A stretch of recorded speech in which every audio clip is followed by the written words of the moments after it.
Very good evening to all of you. I am Dr. Manju Takshak. Welcome you all on our YouTube channel The Learning with Fun. आज के इस video में हम शुरू कर रहे हैं class 10 NCERT science book chapter 1. Name of the chapter is chemical reactions and equations. ये चैप्टर शुरू होता है एक बहुत ही बढ़िया कोटेशन से जो मार्टिन एच फिशर ने लिखा है. Facts are not science as the dictionary is not literature. यानी कि जिस तरह से डिक्शनरी में लिखे हुए जो वर्ड्स हैं वो लिटरेचर नहीं होते हैं, सिमिलरली जो फैक्ट्स वैल्यू हैं वो साइंस नहीं होती हैं. असल में जो साइंस का मतलब होता है कि कॉन्सेप्ट्स को समझना, नेचर को समझना. चलिए अब हम शुरू करते हैं चैप्टर.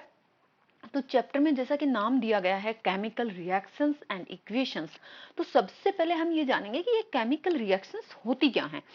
तो केमिकल रिएक्शंस के मतलब को समझने के लिए हम बहुत ज़्यादा दूर तक जाने की ज़रूरत नहीं है. अपनी जो डे टू डे लाइफ में जो सिचुएशंस होती हैं आप उनके बारे में एक बार सोचिए, थोड़ा सा नज़र डालिए कि घर में क्या होता है और आप सोचिए कि होता है जो वो क्यों होता है, कैसे होता है. यहाँ पे क्योंकि हम बुक से स्टडी कर रहे हैं तो एग्जाम्पल भी हम बुक से ही ले लेते हैं. मान लीजिए आपने कच्चे दूध को गर्मियों के टाइम में बिना गर्म किए ऐसे ही छोड़ दिया रूम टेम्परेचर पे, तो गर्मियों के टाइम में कुछ टाइम बाद आप देखेंगे कि आपका दूध जो है खराब हो जाता है. तो ये खराब होने का वजह क्या है, खराब क्यों हुआ? तो इट मीन्स कुछ केमिकल रिएक्शन हुई जिसकी वजह से मिल्क जो है वो आपका खराब हो गया है. सेकेंड है जैसे आयरन तवा, pan, nail, they left exposed to humid atmosphere. यानी कि कोई भी अगर आयरन का या मेटल का जो अगर मटेरियल है या सब्सटेंस है, अगर हम उसको ह्यूमिड एटमॉस्फेयर में छोड़ देते हैं तो वो ऑक्सीजन के साथ रिएक्ट करके ऑक्सीडाइज हो जाता है, यानी कि हम बोलते हैं कोरोड हो जाता है. तो अगेन ये एक केमिकल रिएक्शन का एग्जांपल है. अगर घरों में आप कोई भी आयरन के ऑब्जेक्ट्स देखेंगे और जब आप शुरू में देखते हैं they are very shining and after some time वो रस्टेड हो जाते हैं, या हम यूं कहें कि जो उनकी शाइनिंग है वो धीरे धीरे डिग्रेड हो जाती है और जो ब्राउनिश कोटिंग आप उनके ऊपर देखेंगे, तो ये क्या हुआ, एक तरह की केमिकल रिएक्शन हुई. जो ग्रेप्स फर्मेंटेड होते हैं, अगेन एक केमिकल रिएक्शन होती है. जैसे फूड कुक हुआ तो आप पहले जैसे आपके पास कच्चा खाना है, जैसे रो राइस है या कच्चा आटा है, उसके बाद मतलब आप उसका टेस्ट देखोगे कच्चे का और उसके बाद उसको कुक किया. मान लो रो राइस आपने लिया, उसके बाद उसको कुक किया, तो जो आपका पकने के बाद जो आपका राइस का टेस्ट है वो बिल्कुल चेंज हो जाता है. इसका मतलब क्या हुआ, एक केमिकल रिएक्शन हुई. सिमिलरली आप कच्चा आटा देखेंगे, उसके बाद कच्चे आटे से आप रोटी बनाएंगे उसको पका के, तो कच्चे आटे को आप देखेंगे, आप खा के देखेंगे कि उसका कैसा टेस्ट है. आप खा पा रहे हैं, नहीं खा पा रहे हैं, बट पकाने के बाद जब उसका फुल्का बन जाता है, रोटी बन जाती है, तो रोटी को आप इजीली खा पाते हैं. तो इट मीन्स क्या हुआ, उसमें कुछ केमिकल रिएक्शन हुई.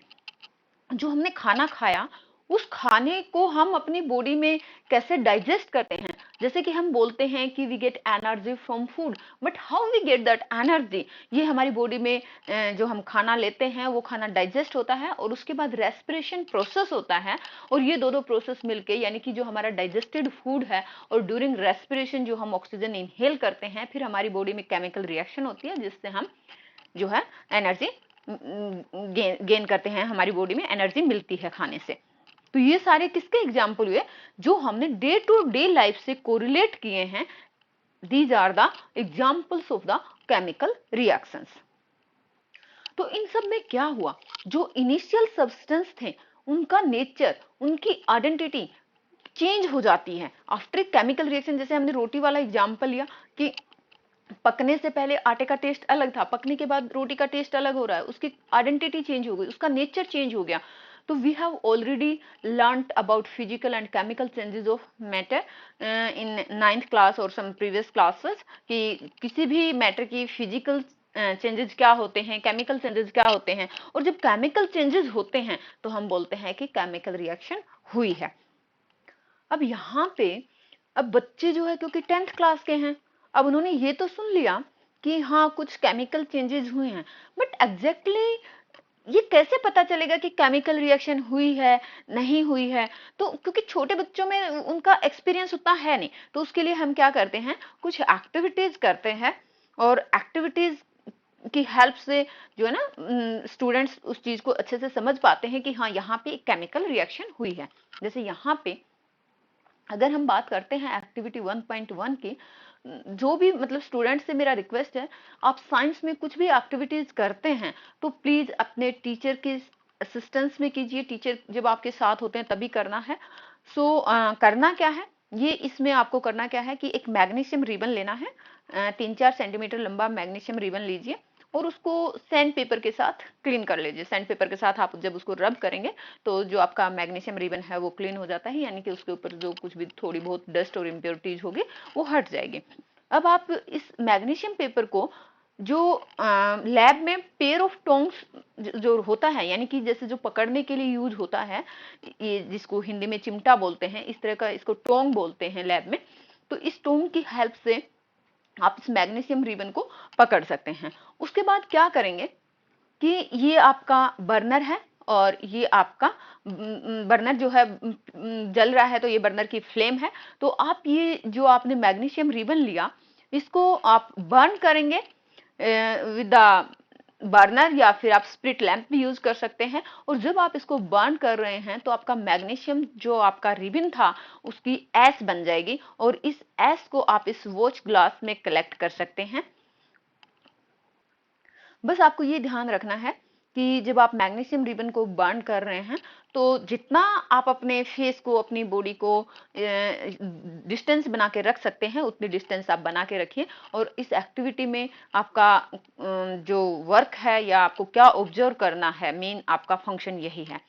तो ये देखिए, ये आपका पूरा फिगर में वही चीज दिखाई है जो अभी तक हमने पढ़ी है। उसके बाद आप क्या ऑब्जर्व करेंगे, ये मैग्नीशियम है, बर्न हो रहा है। ऑक्सीजन, क्योंकि देखिए कोई भी ऐसा नहीं है कि कहीं से क्लोज है, ओपन एटमॉस्फेयर में आप इसको बर्न कर रहे हैं। और कोई भी चीज बर्न होती है तो हमें पता है कि ऑक्सीजन की प्रेजेंस में बर्न होती है। तो यहाँ पे जो आपका मैग्नीशियम है वो ऑक्सीजन की प्रेजेंस में उसको बर्न कर रहे हैं या हीट कर रहे हैं, तो जो हमारा मैग्नीशियम है वो मैग्नीशियम ऑक्साइड में बदल जाता है। तो ये जो हमारी ऐश है ये क्या है, मैग्नीशियम ऑक्साइड है। यानी कि यहाँ पे जो आप केमिकल रिएक्शन देखेंगे वो इस तरीके से देखेंगे कि मैग्नीशियम आपका मेटल है और ऑक्सीजन की प्रेजेंस में आप इसको हीट कर रहे हैं, तो हम इसको हीट कर रहे हैं तो आपका मैग्नीशियम ऑक्साइड बन रहा है। सो इस एक्टिविटी में आपने क्या क्या ऑब्जर्व किया, इस एक्टिविटी में आप ऑब्जर्व करते हैं कि जो आपका मैग्नीशियम रिबन है वो बर्न होता है विद डेजलिंग व्हाइट फ्लेम। इसमें फ्लेम का कलर कैसा है, व्हाइट फ्लेम है। और ये जो पाउडर आपका बन रहा है मैग्नीशियम ऑक्साइड का, ये व्हाइट कलर का पाउडर है। And this is form due to the reaction between magnesium and oxygen present in the air. अगर हम एक्टिविटी 1.2 की बात करते हैं तो एक्टिविटी 1.2 में आपको क्या करना है, ये देखिए लेड नाइट्रेट सॉल्यूशन आपको एक टेस्ट ट्यूब में लेना है या कोनिकल फ्लास्क में आप लीजिए। और उसके बाद इसमें पोटेशियम आयोडाइड सॉल्यूशन आप ऐड करेंगे। तो आप देखिए कि क्या आप ऑब्जर्व कर पाते हैं। यानी कि ये यहाँ पे आपका फिगर में नहीं दिखाया है एक्टिविटी 1.2 के लिए, लेकिन इसमें आपको क्या करना है, एक टेस्ट ट्यूब में लेड नाइट्रेट सॉल्यूशन लेना है और उसके अंदर पोटेशियम आयोडाइड सॉल्यूशन को ऐड करना है। तो आप क्या ऑब्जर्व करेंगे मैं भी आपको बताती हूँ। ये देखिए, this is the reactions for activity 1.2। यहाँ पे आपने टेस्ट ट्यूब में लेड नाइट्रेट सॉल्यूशन लिया था और उसके अंदर आपने पोटेशियम आयोडाइड सॉल्यूशन ऐड किया, तो आपका बनता है यहाँ पे लेड आयोडाइड के येलो प्रेसिपिटेट बनते हैं और ये जो आपके टेस्ट ट्यूब में अपियर होते हैं और पोटेशियम नाइट्रेट आपका सॉल्यूशन में रहता है। तो यहाँ पे आप एक्टिविटी 1.2 में आपने क्या ऑब्जर्व किया वो आप बता सकते हैं। एक्टिविटी 1.3 की अगर हम बात करते हैं तो इसमें पूछा है कि आप या कोई भी टेस्ट ट्यूब या कोई कोनिकल फ्लास्क लेंगे इस तरीके से जैसा कि फिगर 1.2 में दिखाया है, और इसमें आप कुछ जिंक ग्रैन्यूल्स ऐड कर दीजिए। ये जिंक ग्रैन्यूल्स हैं आपके, कुछ सॉलिड जिंक ग्रैन्यूल्स हैं। उसके बाद आप इसमें डाइल्यूट सल्फ्यूरिक एसिड ऐड कीजिए।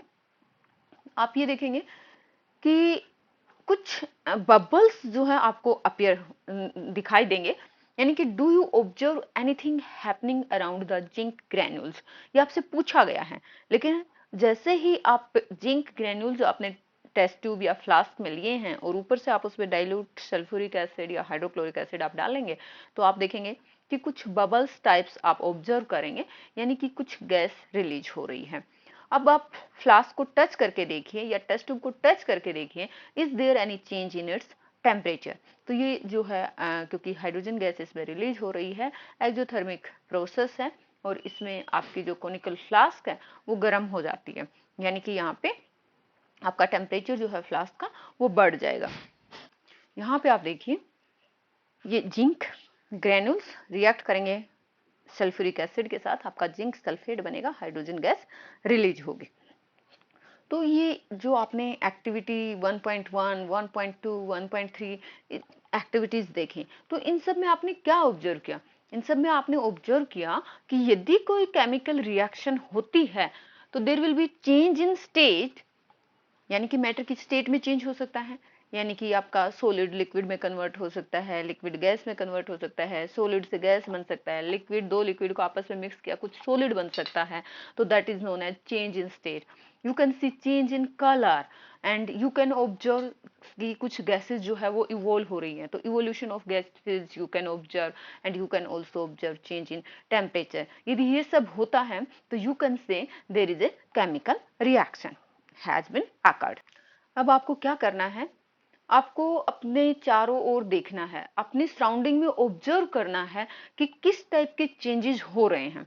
जब आप ऑब्जर्व करना शुरू करेंगे, चाहे आप प्लांट में ऑब्जर्व कीजिए, चाहे घर में ऑब्जर्व कीजिए, चाहे खुद की बॉडी के अंदर ऑब्जर्व कीजिए, तो आपको पता चलेगा कि there is a large variety of the chemical reactions taking place around us.